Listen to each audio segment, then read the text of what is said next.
Fire in the hole, let's make a brick chicken. Stay tuned. Hello and welcome once again to my backyard. We're going to make this awesome chicken recipe. First thing we got to do is get some aluminum foil and some bricks. These are brick pavers. They're very heavy. And they come from a place that I call Pokemon Park. And Pokemon Park is a place in my neighborhood where I hunt Pokemon. Anyway, we're going to wrap these up in aluminum foil with the shiny side out of the foil. And I'm going to wrap both these bricks up with this foil. And once I get that done, I'll go get my chicken. That's what you got to have right there. Wrap your brick up in foil. And I'll wrap the other one. I'll go get my chicken and we'll come back and prep up the chicken. So stay tuned. I got my chicken out here in my backyard. What we're going to do is spatchcock them. And you've seen this done 100 times, I'm sure. We're going to do it one more time. We're going to turn our chicken over, flip him over on his belly, and this is the back of the chicken. This is the Pope's nose right here. That's what you call the Pope's nose.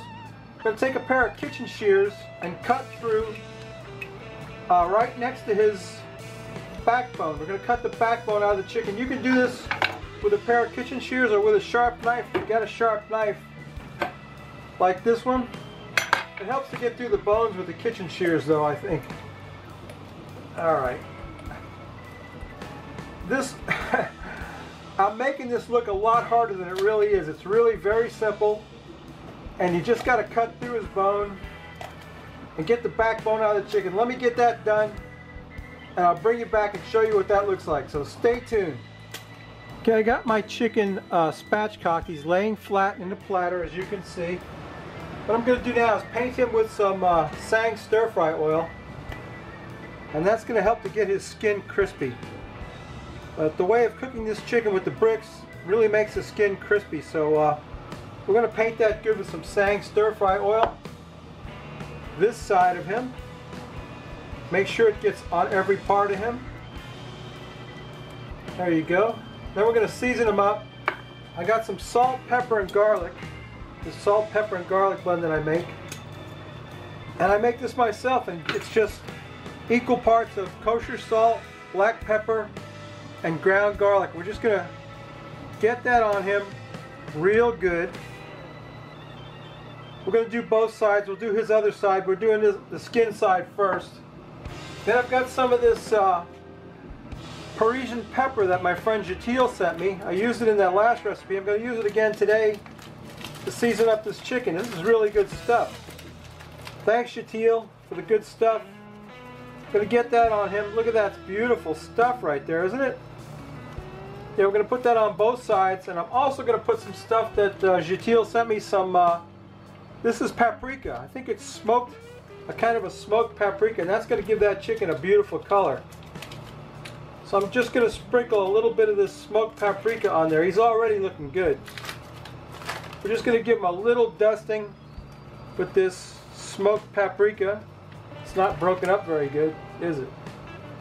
Just a little bit of smoked paprika. We're going to have to break that up. But anyway, you can see where I'm going with this. I got my chicken seasoned up. What we're going to do now is get him in a hot cast iron pan. So stay tuned. I'll show you what that looks like. I got my Emerald Lagasse frying pan getting hot on the grill. You don't need to be stupid hot, but it needs to be hot. What we're going to do now is take that chicken and slide him into that frying pan with the skin side down, just like that.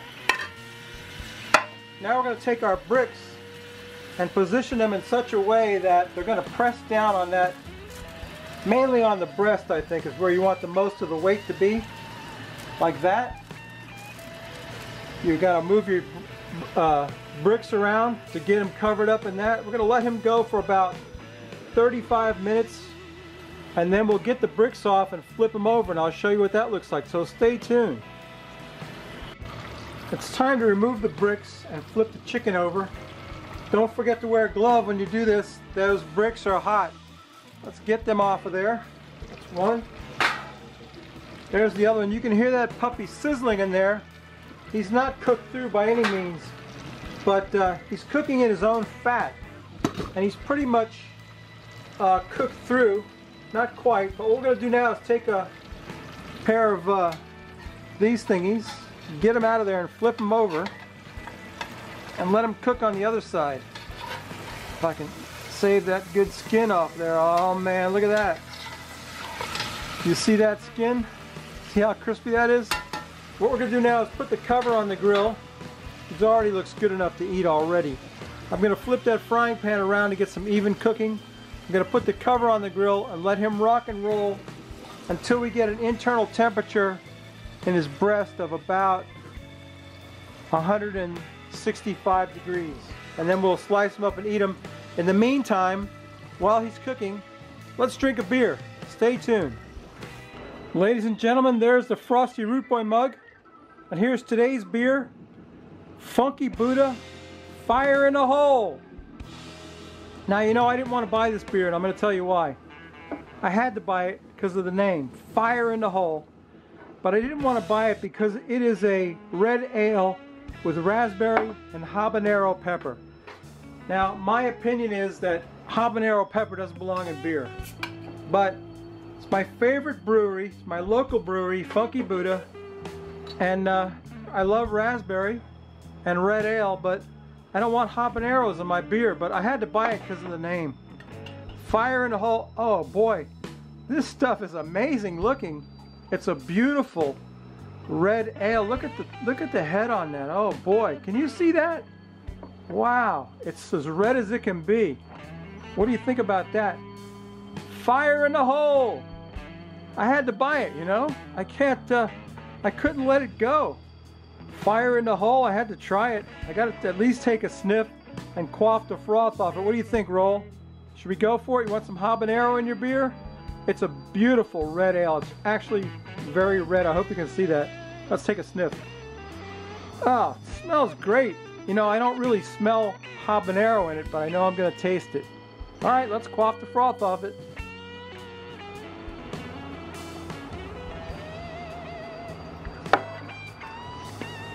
Oh,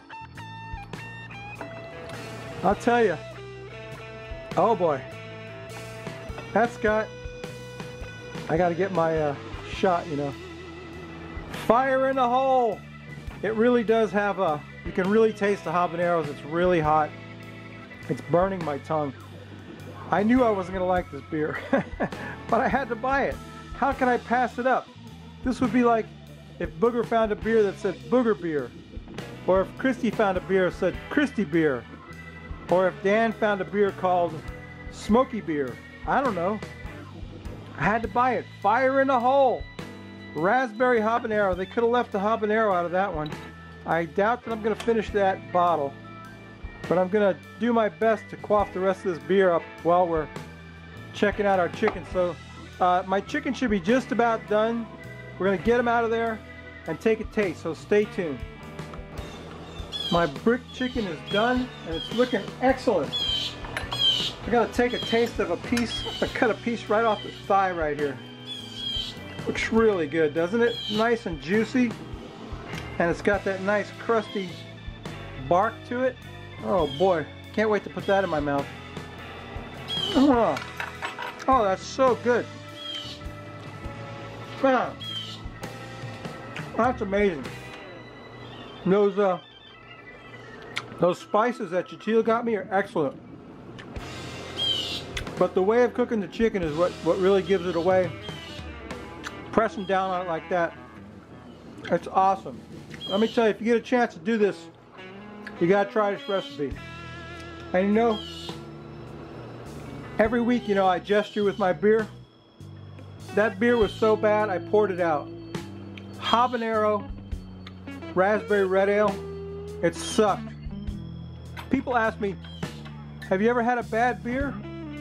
Yep, and that was one.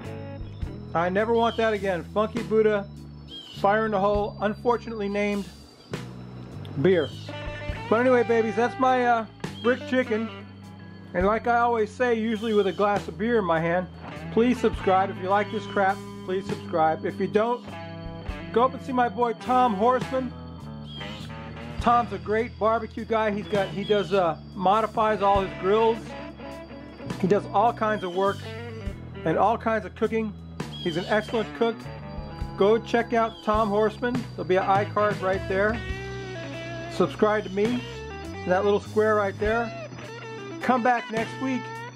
We may not cook anything good, but we will drink a beer, and it will be something that we can drink without burning our mouth. That habanero raspberry beer sucked, I have to tell you. And I don't say it very often, but it was really bad. It cost me $10 that bottle, but I had to buy it because it said fire in a hole. Anyway, come back next week, baby. Love you. We'll see y'all later. Bye.